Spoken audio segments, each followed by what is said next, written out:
Magandang hapon ulit mga kaputrip ko dyan. Kumusta ang buhay-buhay? Kumusta? So yun mga kaputrip, mag-alas 4 na naman ang hapon. Ubus na naman yung paninda natin, so may na lang natira. Nakipagpalit si Buko, ito si Buko, papakita ko.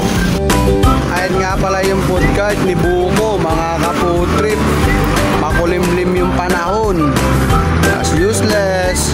Mahina na naman siya kasi nga umaambon na naman.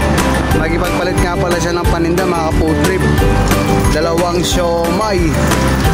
siomay. Isang buko, parang lugi yata ako rito ah. What?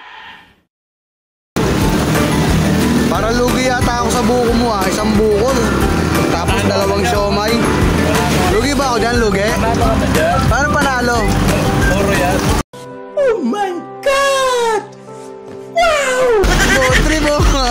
Niloloko tayo nito, dalawang siomay. Isang buko lang, nagipagpalit. Luging-lugi tayo rito. Ayun nga pala, ipaninda na lang natin mga kaputri po. Dalawang siomay na lang, siyempre. Kakainin na natin yan para wala na naman tayong tira. Nice. Siyempre, nandito na naman tayo mga kaputrip sa may Philippine Arena na naman. Dito na naman tayo mga kaputrip oh.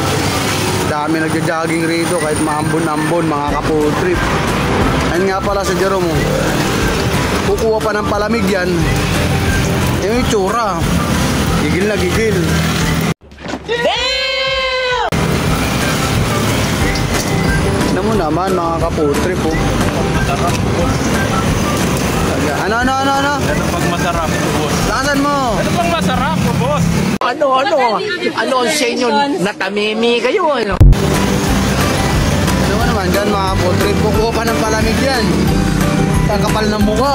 Ito, may tinda naman isang buko. Ang buko niya mga kaputrip po.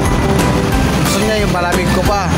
Paano ba naman? May sagot na, may gulaman pa. Isang ka pa, 10 piso lang yan. Baso mga kaputrip, 16 ounce pa yan. Oh. Ah, sarap. Ano masabi mo sa gulaman? Yummy. Yummy!